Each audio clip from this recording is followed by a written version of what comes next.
지난주 월요일 저녁에 문산에 다녀오는 길에 과거에 저희 교회에 출석했던 젊은 부부가 지나가는 것을 보았습니다. 적성으로 이사를 가고 거기 군인 가족이기 때문에 그쪽 근처에 있는 교회에 출석하게 되었습니다.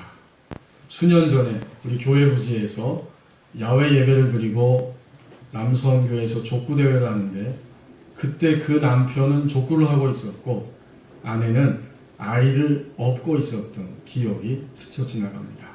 근데 그날 저녁에는 아이는 온데간데 없고 이 부부가 함께 외출하여서 지나가고 있었습니다. 보통 결혼하고 신혼초에는 명절에 또는 휴가철에 부부가 외출을 합니다. 부부만 갑니다. 이제 자녀가 생기면 자녀를 데리고 외출을 하고 여행도 떠나죠. 아이들은 엄마 아빠가 그저 인도하는 대로 새근새근 품에 안겨서 엄마 아빠를 따라갑니다. 이제 조금 아이들이 크면 말을 하기 시작하면 그때부터는 아빠 여기가 어디야, 엄마 우리 어디 가는 거야 하면서 입으로 계속해서 물어보고, 그럴지라도 그 정도 나이에는 그저 엄마 아빠가 이끄는 대로만 따라갑니다. 10대가 되었어요.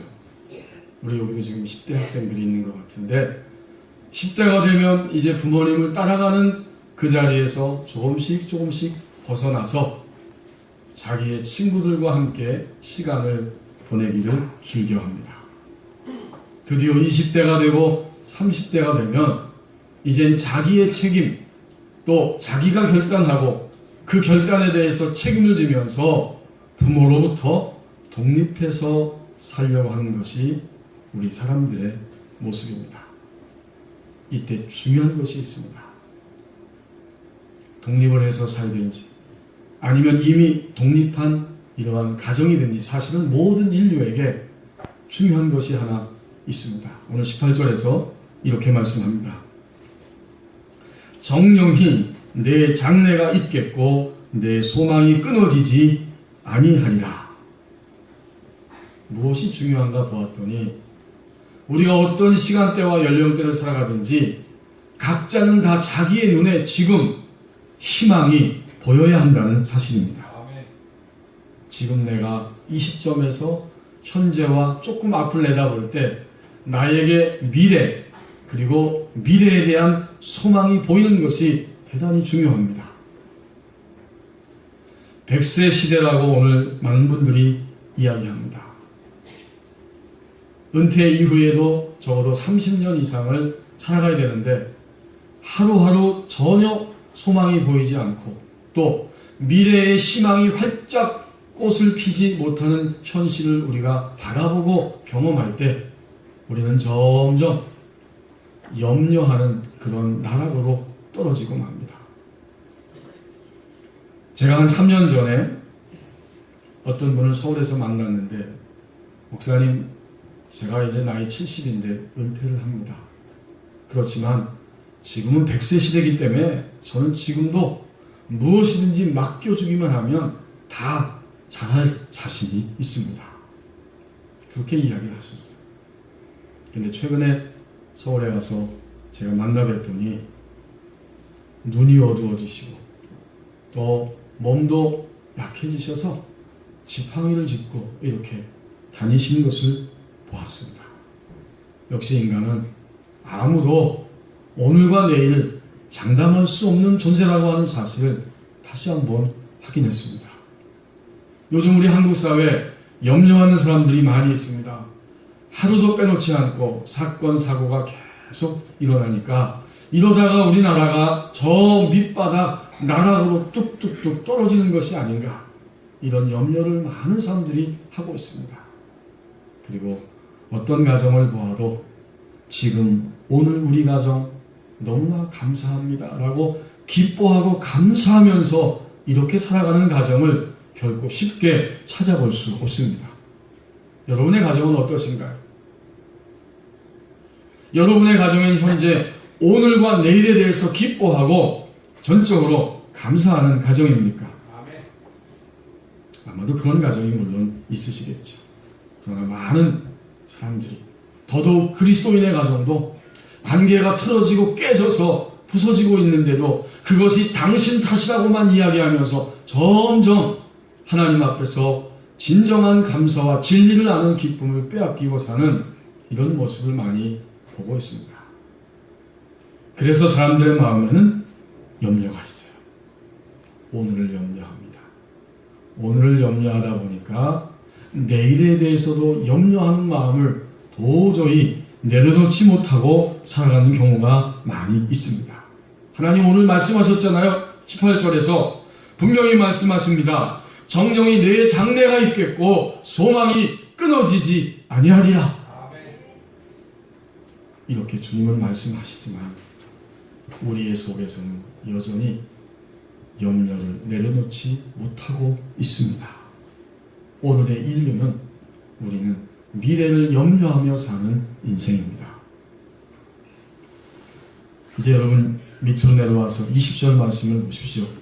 수많은 사람들이, 오늘의 많은 사람들이 각종 중독의 모습을 가지고 살아가는 인생이라고 말씀하십니다.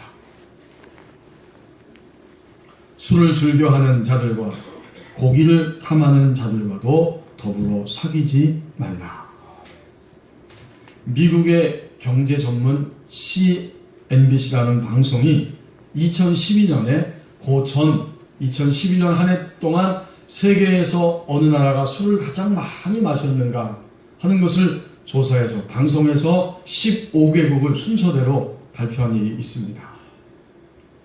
가장 많은 술을 소비한 나라가 어딘가 보았더니 결과에 따르면 술 소비량 1위는 동유럽에 있는 몰도바라고 하는 나라였습니다. 이 사람들은 국민 한 사람당 평균 18.22리터의 술을 마셨습니다. 2위는 한 해 동안 16.45리터의 술을 마신 체코였고 3위는 16.27리터의 술을 마신 헝가리가 선정되었습니다. 이쯤 되면 우리나라는 세계에서 몇이나 될까? 궁금하시죠? 궁금할 겁니다. 우리나라는 세계에서 술을 가장 많이 마신 나라 중에 11번째에 선정됐습니다. 대단히 많이 마셨어요. 저는 뭐 1리터, 소주가 몇 리터인지 맥주가 몇 리터인지 모르겠어요. 어쨌든. 근데 이게 많이 마신 모양입니다. 우리나라 보니까 평균 한 해 동안 14.8리터의 술을 마셨는데 국민 한 사람당 평균 맥주는 2.14리터, 와인은 0.06리터, 소주는 9.57리터의 술을 마셨다라고 결과가 나왔고, 영광스럽게도, 사실은 아닙니다. 영광스러운 게 이 15개국에 선정되었는데 아시아에서는 우리나라가 유일합니다. 얼마나 많이 술을 먹었는지. 그런데 여러분, 오늘의 이 20절 말씀, 이것은 단지 하나의 중독만을 말하는 것이 아니라 각종 중독에 걸려있는 사람들의 실상을 보여주시는 말씀입니다. 오늘 많은 사람들이 각종 중독의 모습을 가지고 살아갑니다. 어떤 분들은 자기가 중독에 걸려있고, 그리고 자기 때문에 함께 있는 사람들과 어울려서 같이 더 많이 중독에 빠지기도 합니다. 여러분, 하나님 말씀이 얼마나 정확합니까? 20절에 보면 복수로 나와요. 술을 즐겨하는 자들과 고기를 탐하는 자들과도 더불어 사귀지 말라. 내가 스스로 중독에 걸려있고, 나와 더불어 중독에 걸려있고, 나로 인하여서 다른 사람들도 중독에 걸리게 하는 이런 실상이 오늘 인류의 모습이라고 말씀합니다. 술이 주는 쾌락 때문에, 그것이 나에게 쾌락을 주기 때문에라고 생각하면서 술 중독에 걸리고, 마약이 주는 쾌락 때문에 마약을 즐겨하면서 중독에 걸립니다. 말할 것도 없이 얼마나 많은 사람들이 인터넷 중독에 걸려 있는지 모릅니다. 그리고 요즘엔 모든 사람들의 고민이 이 핸폰이에요. 어느 때는 내가 주인이 아니라 핸폰이 주인이에요. 이걸 잃어버리거나 이게 손에서 없으면 불안합니다. 정말 불안해. 이게 뭔가 중요한 것이 없는 것 같아요. 핸드폰이 없으면. 그리고 그 핸드폰을 손에서 놓지 못하고 살아가는 이런 자기도 인식하지 못하는 사이에 이렇게 핸드폰에 끌려다니는 인생이 되고 말았습니다. 어떤 분은 함께 기도 사역을 하면서 주님 앞에 기도하는데 그분도 하나님께서 치유해 주시면서 그 딸에 대한 이야기를 하시는데 이 악한 영이 나중에 드러나서 대적을 하는데 그렇게 말합니다. 이 딸이 어릴 때부터 축구를 너무 좋아해서 이 축구에 중독됐기 때문에 자기가 공격할 수 있었노라고 실토했습니다. 여러분 믿어지십니까? 사실이에요. 얼마나 축구를 좋아하는지 국내의 모든 축구 게임은 물론이고 해외의 모든 그 프로 축구까지 선수들과 국가와 그 모든 소속팀들을 다 꿰고 있습니다. 이 젊은 청년이 말이에요. 그래서 외국에까지 가서 그 축구 경기가 열리는 그 장소까지 가서 그렇게 원정 경기를 보고 오는 이러한 젊은이입니다. 근데 바로 그 축구 때문에 악한 영이 공격할 수 있었다. 단순히 축구 때문이 아니라 거기에 중독된 것 때문에 그렇다는 거죠. 스포츠 중독입니다. 그 외에도 여러분 얼마나 많은 중독이 오늘 우리를 붙잡고 있는지 모릅니다. 물건을 많이 사두지만 계속해서 주문하지만 택배로 오고 인터넷 홈쇼핑으로 계속 오지만 막상 쓰는 것은 몇 가지 안 되고 집안에 안방에 거실에 점점점 그 물건이 쌓여간다면 이것은 쇼핑 중독이죠.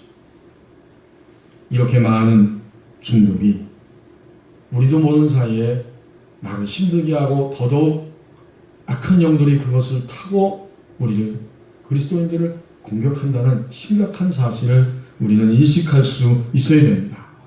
근데 여러분 하나님께서는 건강하고 또 온전한 그러한 즐거움, 정당한 즐거움을 우리에게 선물로 주셨어요.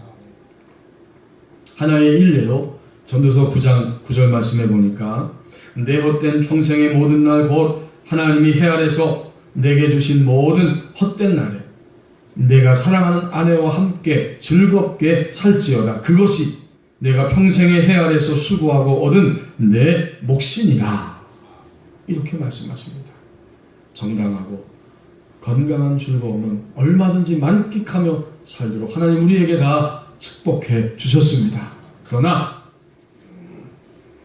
쾌락이 목적이 되고 쾌락을 위하여 우리가 점점 빠져든다면 그것은 이미 우상숭배이고 중독에 떨어진 겁니다.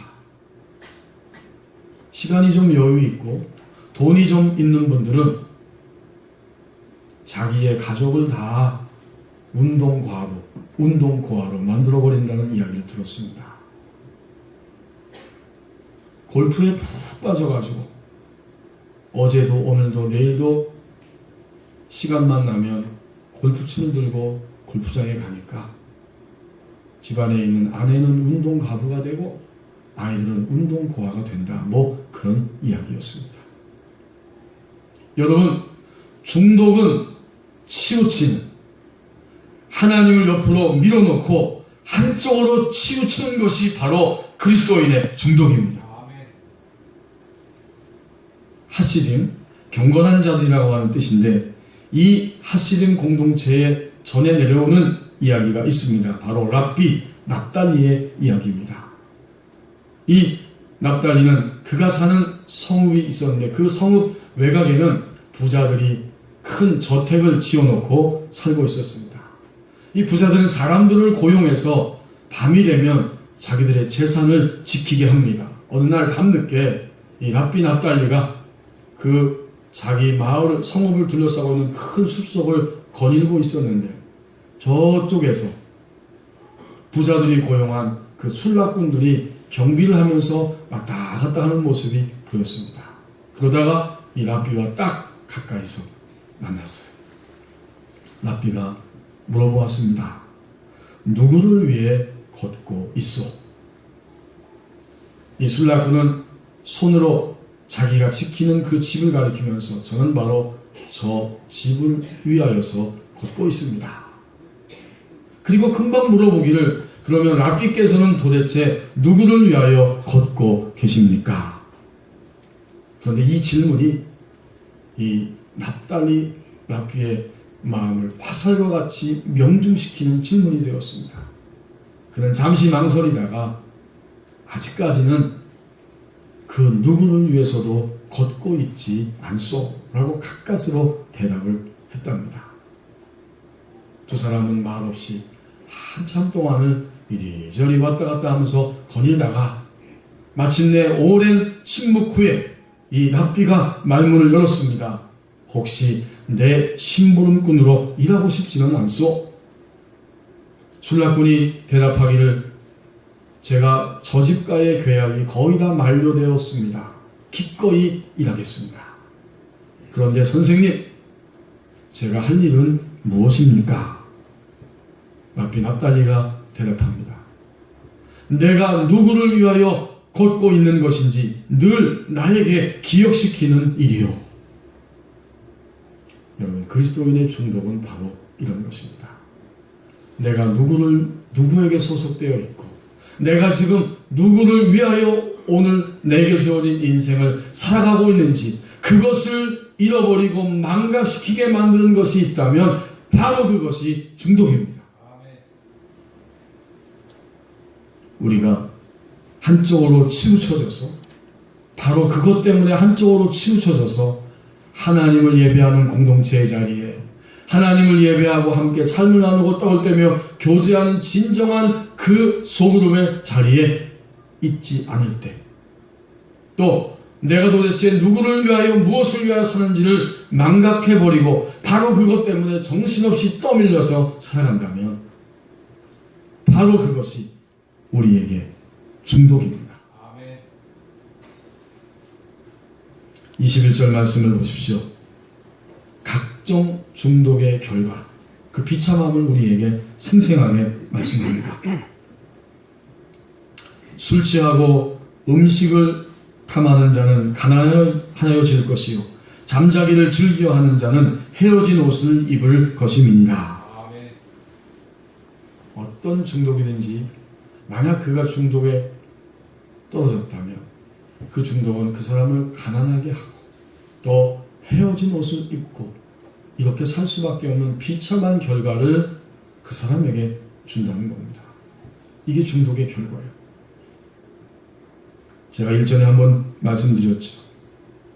어떤 그리스도인의 가정에 이 아버지가 우리나라 이름만 내면 알 만큼 대기업의 임원입니다. 건설업에 종사하면서 높은 자리까지 올라갔어요. 그 집은 경제적으로 좀 여유가 있어요. 모든 부모님과 같이 자녀에게 얼마나 많은 투자를 했는지 모릅니다. 어학연수를 시켜서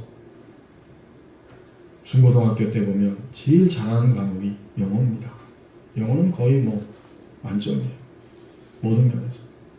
이제 부모들은 이 아이를 장차 우리나라에서 정말 엘리트 계층의 아이로 키워야겠다 생각하곤 열심히 돈을 투자해서 과외도 시켰지만 그 아이가 치명적으로 이 사회에서 점점 밑으로 떨어진 원인이 하나 있었는데 게임 중독입니다. 어느 순간에 저도 어릴 때 그 아이를 봤거든요. 근데 어느 순간부터 인터넷에서 게임을 즐기기 시작하는데 이제 점점 깊이 빠져드는 거예요. 아무리 말리고 아무리 별 방법을 다 동원해도 소용이 없어요. 대학을 가지 못해서 재수를 했습니다. 재수해서 그 기숙학원에서 고액과외를 통해서 서울의 모 대학에 드디어 안으로 들어가긴 했지만 학교를 마치지 못했어요. 한 번은 밥도 먹지 않고 그냥 몇 날 며칠을 거기 인터넷 게임에 빠져가지고 그렇게 있다가 쓰러져가지고 병원으로 실려간 일도 있습니다. 제가 정상적으로 돌아올 수 있을까 다 걱정했어요. 군대에 어쩔 수 없이 갔는데 군대에도 사람 판을 걷는 것처럼 조마조마했는데 다행히도 하나님의 은혜로 군대는 무사히 마치고 제대하고 다시 사회로 돌아왔어요. 그러나 학교에 가지 않고 여전히 뭘 위해서 사는지 무엇을 위해서 길을 걷고 있는지 모르고 여전히 컴퓨터 게임 그것을 놓지 못하고 있다는 이런 안타까운 이야기를 들었습니다. 중독은 사람을 가난하게 할 뿐만 아니라 누더기 옷, 헌옷을 입고 사는 것처럼 비참하게 만든다고 말씀하십니다. 그런데 여러분, 오늘 21절 말씀은 우리에게 더 깊은 차원을 보여주고 있어요. 이것은 단지 경제적으로 가난해지고 누더기처럼 된다는 말씀을 넘어서서 만약 그리스도인이 중독이 된다면 그의 믿음은 점점 잔고가 없어지게 되고 점점 잔고가 줄어들게 되고 마침내는 하나님의 사랑과 생명의 맛을 그의 인생에서 느끼지 못하면서 하루하루 그렇게 비참하게 살아간다고 하는 말씀입니다. 중독이 되면 한쪽으로 치우쳐 있어서 하나님의 사랑과 하나님의 그 평안, 안식을 점점 빼앗기고 그리고 사람들에게 하나님의 사랑을 드러내고 증거하지 못하는 이런 모습으로 살아갑니다. 사람들은 그를 보면서 하나님의 사랑과 은혜를 기대하고 있지만 막상 그를 통해서 보는 것은 영적인 누더기 옷을 입고 헤어진 옷을 입고 있는 가난함과 비참함을 볼 것입니다. 그리스도인들이 중독되었을 때 그의 속사람은 날마다 작아지게 되고 마침내 하나님의 사랑을 흘러보낼 수 없는 이런 스스로 보아도 비참한 모습을 가질 수밖에 없습니다. 당연하죠. 우리에게 있어서 중독은 한쪽으로 치우치는 것이기 때문에 하나님을 향해 나가는 것이 아니라 하나님을 옆으로 밀어놓고 한쪽으로 치우쳐 사는 것이 중독이기 때문에 이런 모습이 너무나 당연합니다. 오늘 인류는 그리고 우리는 미래를 염려하며 사는 인생입니다. 그리고 오늘 인류와 미래 우리는 바로 각종 중독의 모습을 가지고 살아가는 인생입니다. 그렇다면 이제 어떡할까요? 이렇게 사는 우리는 오늘 어떻게 하면 좋겠습니까? 하나님께서 다시 한번 본문의 말씀을 통해서 우리에게 그 길을 보여주십니다. 18절 말씀을 다시 보십시오. 하나님은 우리의 절대적인 소망이 되신다고 말씀합니다. 정령이 내 장래가 있겠고 내 소망이 끊어지지 아니하리라. 이게 누가 하시는 말씀입니까? 하나님이 하시는 말씀입니다. 하나님이 그냥 그대로 선포하십니다. 정령이 내 미래가 있겠고 내 소망이 끊어지지 아니하리라. 인간의 현실은 너무나 염려하고 중독에 걸려서 가난하고 비참하고 누더기 옷을 입고 살아가는 현실이 수없이 많이 일어나지만 이 모든 것 가운데서도 하나님은 절대적인 소망이 되십니다. 계몽주의자, 근대의 계몽주의자였던 프랑스의 루소가 자기의 교육론에 대해서 담고 있는 에밀이라고 하는 책을 썼는데 그는 거기서 이런 말을 하고 있습니다. 어린이는 자유롭게 오직 자기의 소질에 따라서 항상 자기의 감정에 충실하게 그리고 아주 자연스럽게 성장해야 합니다. 이를 위해 모든 반자연, 이른바 관습과 규칙 등은 거부해도 좋습니다. 기독교의 원죄설마저 거부할 수 있고 교육은 어디까지나 소극적인 역할을 하는데 그쳐야 하며 바로 그 교육의 과제는 인간의 정상적 발달을 방해하는 모든 사회생활의 영향을 없애는 데에 있다. 루소는 위대한 교육 이론가입니다. 그 후대에 많은 사람들이 그 루소의 이론을 수종하고 따라갔습니다.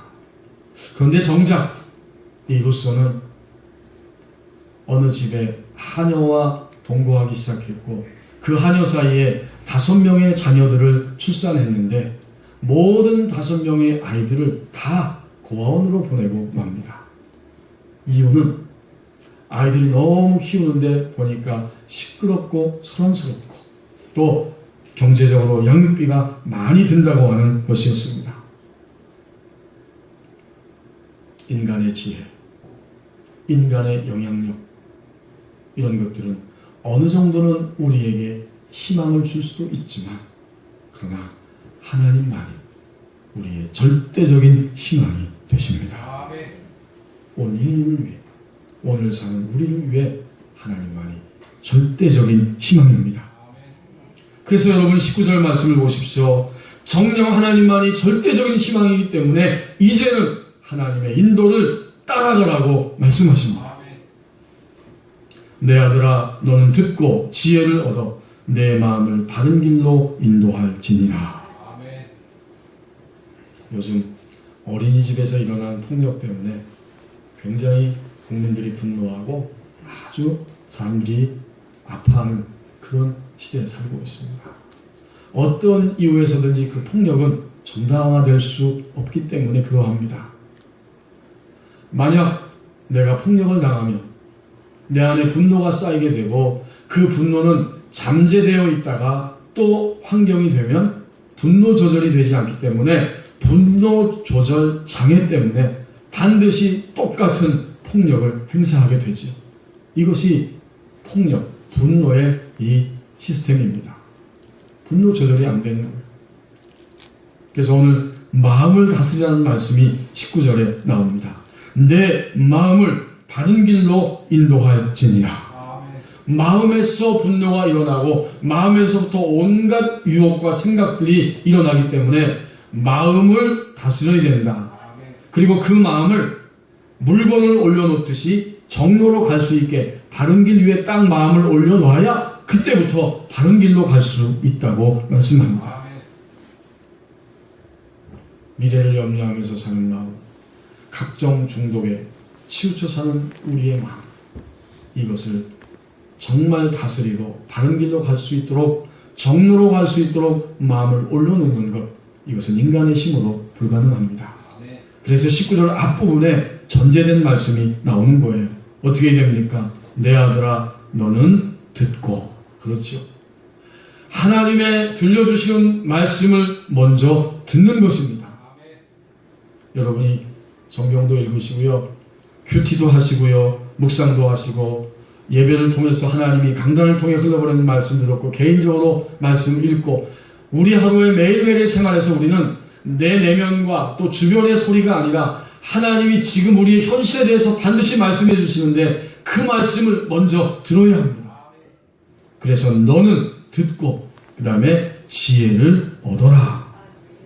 이 지혜는 오늘의 환경에 내게 들려주신 하나님의 지시하심, 하나님의 그 감동하심, 그 모든 것이 다 지혜입니다. 그 순서가 이렇게 되어 있어요. 우리는 들어야 하고 시간을 들이고 준비하고 구별하여서 주님 내게 말씀하시는 소리를 들어야 하고, 매일매일의 분주한 생활 속에서도 순간순간 나에게 말씀해 주실 때, 아니 늘 말씀하고 계시지만 내 속사람이 하나님을 향하여 귀를 기울이면서 들려주실 때, 그것이 내게 주시는 말씀이요 바로 지혜입니다. 그러면 그 지혜가 얻어졌어요. 지혜가 얻어지고 나니까 우리의 마음이 요동치거나 분노하거나 다른 것에 의해서 흔들릴 수는 있지만 그 방향으로 점점 치우치지 않습니다. 하나님이 지시하시는 그 방향을 향해 우리의 마음이 다스려지면서 그 길로 나갑니다. 이 모든 과정이 바로 하나님의 인도하심입니다. 최근에 어떤 권사님이 그런 고백을 저한테 했습니다. 목사님, 자녀를 위해서 제가 끊임없이 염려하고 있었는데 성경을 읽다가 보니까 내가 염려만 했지 진정으로 가정과 자녀를 위해서 무릎을 꿇고 주님 앞에 기도하는 시간은 너무나 없었습니다. 이제 2015년에는 하루에 1시간씩은 제가 집에서 반드시 직장 갔다 와서 기도를 하겠습니다. 그렇게 무릎을 꿇고 몇 날 1월달부터 기도를 시작했더니 기도할 때마다, 그리고 말씀을 기도하고 읽을 때마다 하나님이 그 본문을 통해서, 그리고 기도하면서 끊임없이 자신을 위로해주고 또 하나님께서 방향과 길을 제시해 주신 것을 자신은 느꼈다고 고백합니다. 그리고 요즘은 자꾸 부르짖는 기도가 나오고 기도가 방언으로 막 바뀌어가지고 방언으로 계속 1시간씩 기도가 나가는데 이게 도대체 어떻게 된 겁니까? 이거 어떻게 되는 겁니까? 목사님 하고 물어보시더라고요. 권사님 염려하지 마세요. 방언은 하나님 주신 은사입니다. 권사님이 계속 방언으로 기도하면 굳어있고 육체 중심으로 갔던 권사님의 삶이 점점 부드러워지고 깨어지고 점점 새로워지면서 이제는 나중에 큰 소리로 부르지 않고 잠잠히 주님과 대화하고 주님의 음성을 들을 수 있는 그날이 올 것입니다. 부르짖는 기도가 충분히 채워지면 그 다음엔 고요하게 주님과 교제하는 기도로 바뀌게 될 것이고 그때 더욱더 주님의 인도함을 권사님은 받으실 겁니다. 그 권사님의 모든 스토리는 이야기는 하나지요. 나는 이제 하나님께 듣는 시간을 갖췄습니다. 하나님께 먼저 듣고 그 다음에 주시는 지혜, 거기서 우리의 현실을 바라보고 하나님의 방향을 바라보고 나갈 수 있을 때 우리의 마음은 요동하지 않습니다. 이제 드디어 마음을 바른 길로 올려놓을 수 있습니다. 이것이 하나님의 인도하심입니다. 성도 여러분, 오늘 아침 교회 오시면서 어디로 오셨어요? 어떻게 오셨어요? 길로 왔어요. 서울에서 오시고 금천에서 문산에서 법원이 이 모든 지역에서 오셨습니다. 길이 있어서 왔고 길을 통해서 우리 법원이 교회 주의 몸된 교회 예배당 안으로 들어오셨어요. 오늘의 시대 그리고 오늘 우리의 모습 미래를 염려하며 살고 여전히 각종 중독에 의해서 살아가고 있지만 반드시 길이 있습니다. 하나님의 인도하심이 우리의 길입니다. 기도하겠습니다.